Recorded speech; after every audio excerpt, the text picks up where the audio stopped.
Thank you for that. That was just what I needed, Laura. So a little bit of Bible background before the readings today, especially since one of the readings is from a somewhat obscure book in the Hebrew Scriptures or Old Testament. Toward the end of the Old Testament, you'll find a short book named after a minor prophet named Habakkuk. How minor was he?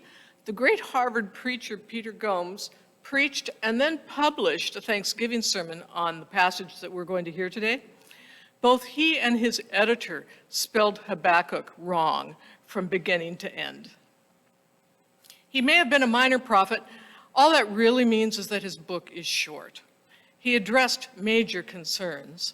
He took just 3 chapters to cover all of the ground that Job covers in 42. His relentless questioning of God was driven by desperate national and international situations. His own government was such a failure that he was looking forward to its overthrow. Can you imagine? Only to find that the Babylonian conquerors turned out to be even worse. It was clear to him that the old idea that God rewards the good and punishes evil was not a full explanation for life anymore. He concludes that there are 2 realities you can hang your hat on, and there are 2 human responses to make. 1, there is a God, and God is trustworthy, and you can see if you look that there is a principle of God's justice at work in the world. 2, history shows that the most blatant injustices and the worst of imperial powers do not endure. When wealth and security and power are gained at the expense of others, they contain within themselves the seeds of their own ruin, and they will fall. They will fall.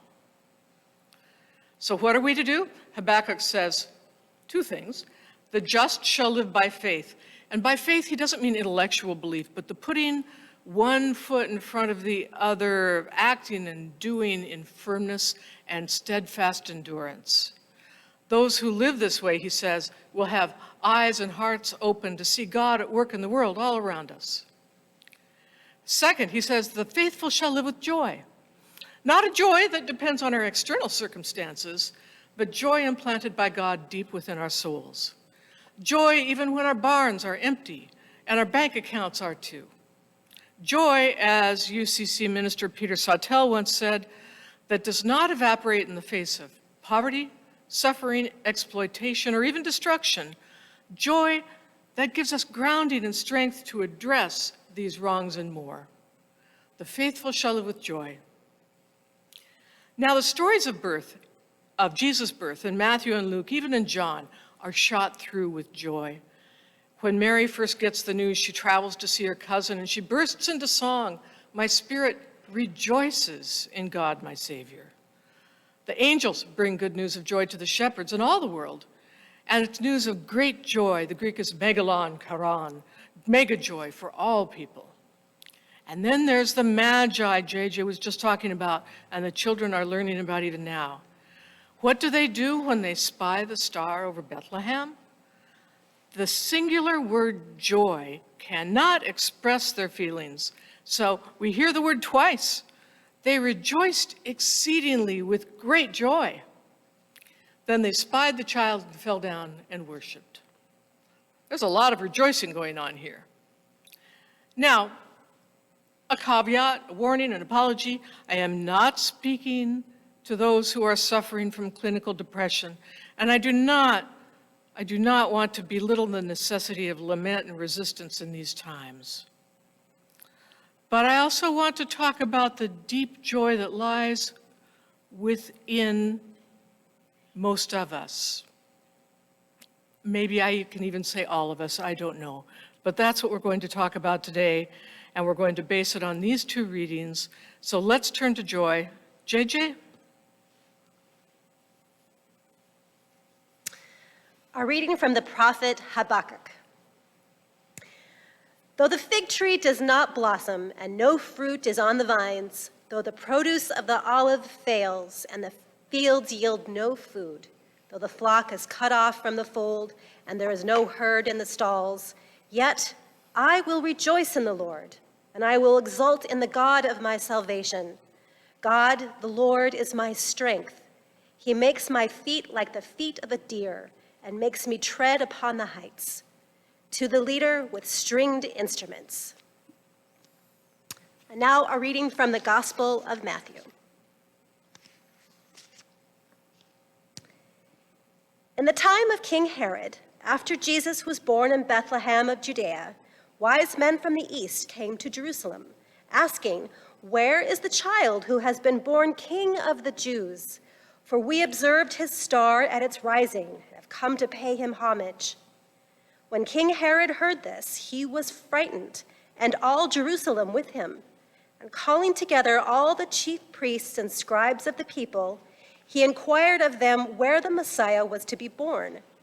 They told him, "In Bethlehem of Judea, for so it has been written by the prophet, 'And you, Bethlehem, in the land of Judah, are by no means least among the rulers of Judah. For from you shall come a ruler who is to shepherd my people Israel.'" Then Herod secretly called for the wise men and learned from them the exact time when the star had appeared. Then he sent them to Bethlehem, saying, "Go and search diligently for the child, and when you have found him, bring me word so that I may also go and pay him homage." When they had heard the king, they set out, and there ahead of them went the star that they had seen at its rising, until it stopped over the place where the child was. When they saw that star had stopped, they were overwhelmed with joy. On entering the house, they saw the child with Mary, his mother, and they knelt down and paid him homage. Then, opening their treasure chests, they offered him gifts of gold, frankincense, and myrrh. And having been warned in a dream not to return to Herod, they left for their own country by another road.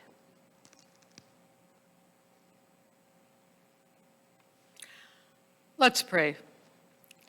Beloved God, open our eyes, our ears, our hearts, our imaginations, that we might hear within this, your word from our ancient conversational partners, a spark of joy that will light the living of our days. Amen. Well, you might be wondering, how are we going to talk about joy in the middle of a pandemic, in the face of canceled celebrations, with so much still uncertain in the transfer of power in our democracy? How are we going to talk about joy at a time like this? Yesterday, I had one of those days where the computer wouldn't cooperate, the printer wouldn't operate, neither printer would operate. Did I mention that my work email went down completely? I was here at church for worship practice at 11 and didn't leave until after 3. So I went down Cedar Hills Boulevard looking for a bite to eat. My mistake. The traffic, the long lines. Is there a pandemic going on? It seemed that we had forgotten. And those lights, is there another place in the civilized world with longer traffic lights than Beaverton? No, says Bob. I believe it. I got home after 4:30, fully reminded of all of those things which I sometimes find challenging about living in Beaverton. And I came home to finish writing my sermon about joy. Well, probably a good thing that I was in such a mood, because I had to really dig down, and I had to have several good talks with myself. I had to do some serious listening and some serious praying. And I had to do some serious reminding of myself that I keep saying that joy is independent of our circumstances. Do I believe it? Yes, I do. And all of the great religions teach it. The Buddhists say that one of the true signs of enlightenment is the experience of a vast, immutable joy that underlines the personal joys and sorrows of this life. For those in the know, they say, the essential nature of life is such goodness that the only possible response is joy, which I think is why the Dalai Lama smiles so much. It's why Thich Nhat Hanh can say something like, "Sometimes I smile because of my joy, and sometimes I'm joyful because of my smile." The Presbyterian preaching professor Ben Campbell Johnson says, "Happiness is different than joy. It seems to depend on external circumstances. But in contrast to happiness, joy can flow even during hard times.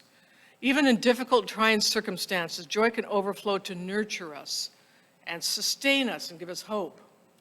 He says that happiness is like a fair-weather friend who hangs around when life is good, but at the first sign of pain, complexity, or confusion, quickly leaves. Joy hangs around. Joy hangs around. And sometimes we find that our joy, especially this year, has been buried under a giant avalanche of life's mud. And what do we do then? How to find this joy again and fan it to flame? Well, I would love to know how Habakkuk did it, and how he wrote about and meant having joy even when your barns are empty and all your animals have fled. He forgot to write down the how-to part, but fan the joy to flame he did, and if he can do it, so can we. Those of you who attended virtual Vespers 2 weeks ago know where I'm going now, and I hope you won't mind hearing the story again. My former spiritual director, Alla Bozart, recently posted one of her poems on Facebook. And this wasn't just any poem, but a poem she wrote on the untimely death of her husband 35 years ago. And in it, she likens joy to a pilot light in the soul. Now, you probably know what a pilot light is. Nell Whitman gently mocked me for explaining it, but I'm going to explain it just in case you don't. A pilot light is a small gas flame, tiny little gas flame, usually natural gas, which serves as an ignition source for a more powerful gas burner, like in a water heater or a furnace. They're kept on so that when you call on it to heat the water or light the furnace, whoosh, it creates a larger flame and off you go. Now, Alla Bozart says, joy patiently waits for a person's hunger, for it to well up to consciousness and activate an old memory in the directing mind, which finally reaches to make a single clear turn beyond its small self. Joy is faithful, the pilot light that is sourced by grace and never entirely extinguished by the God-loved soul. Never entirely extinguished by the God-loved soul. Its blue fire burns hottest in sustaining such readiness because it rests so near to its invisible source. I'm going to share the poem in its entirety. Please indulge me. I think you'll be glad I did. Joy is not elation or intensity, but a steady pilot light of the soul, ever ready to ignite, waiting without impatience through seasons of darkness and cold, a dormant violet blue flame that burns hottest, resting so near to the source, patient for our awakening wonder to engage it. Then live, past the point of tears, into the regions of joy. Is joy merely intense happiness? Not always, friend. Happiness means to be in harmony with what happens. One cannot always be happy, for horrid things happen daily in the world, worthy of distress and compassion. The body succumbs to the scars laid upon it by time. Its workings are not always entirely happy. The mind and heart, too, can break away from happiness under overwhelming stress. Mind and heart seem to break clean through. Joy does not depend on aye or nay circumstance in regions of the pursuit and practice of happiness. Joy exists in the soul as a sovereign and radiant place, a free and independent state. Even in sorrow, its presence breaks through anew, crossing bridges of loss as sunlight crosses a river, with the promise of wholehearted faithfulness Joy reveals itself, the fact of itself, in new possibilities, at once inviting us into them and assuring us that they are alive deep inside of us, a gathering light deeper than grief, where all is well. Pray then to be a way for that light, among similar lights and waking sisters and brothers, to enter the world. Well, I told the folks at Virtual Vespers 2 weeks ago the story about how one spring I was visiting the tulip fields down by Woodburn. And you know how that is. You go with great optimism, and it turns out it's a rainy day. It's all muddy and sloggy and icky. So I was slogging through the muddy roads by the tulips, along with the chattering crowds, just happy to be there, though. And the tulips were beautiful as always. Then the sun came out, and I turned sunward. I don't know why. Maybe I heard a bird. And now I was looking not so much at, but through the tulips. And the tulips were illuminated, not so much backlit, but glowing from within. I stood stock still, mouth agape, while others continued walking and talking. Only a few of us, lucky enough to have turned at that moment, got to experience this unspeakable beauty unfolding, radiating at our feet. Alla talked similarly about tilting her head and seeing a whole different view of a rose. I looked up from my Advent twilight table with my head at just the right angle to see how the candle flame lined up with the rose on my desk. I saw it as a reminder of the pilot light in my heart, waiting to be noticed, waiting for me to turn my head at an angle of vision that would allow me to see into the darkness and find the light. Now, our prayer practice for December has been awareness and awe. We're recommending encouraging one another to play spiritual I Spy, alone, with our family, with our children, looking for where we see God in our day and where others might see God in us. Maybe your children have heard Mr. Rogers or Daniel Tiger say, look for the wow that's happening now. I suppose even yesterday, if I'd been looking for it, I might have seen it, even on Cedar Hills Boulevard, somewhere, maybe. These spiritual disciplines that we teach and that we practice, I think, are among the most central things we do here, because they nurture the pilot light of joy within us and they bring it to fuller flame. The practices of gratitude and awe and awareness, which we practice in November and December, are especially powerful when the light has gone so dim within us that it almost seems out. And that happens. That happens. Up at the lake in northeastern Washington, where my family gathers in the summer, we have these 2 old trailers. If you've gotten the impression we have cabins, forgive me. They're old travel trailers with precarious plumbing and heating systems, and we generously call them trailer cabins. We turn the pilot lights for the water heaters completely off while we're away. Lighting the one at the second trailer where I stay takes at least 20 minutes of practiced patience, involving getting on your knees in the raspberry bushes, holding down a difficult button with one hand, gently warming a small gas line with the other, offering invocations to all of the gods above and below, and then some. Sometimes I give up and say, I'm just going to live with the cold water and no heat. But then it is really, really cold. The kind of cold that gives you headaches when you wash your hair, you know?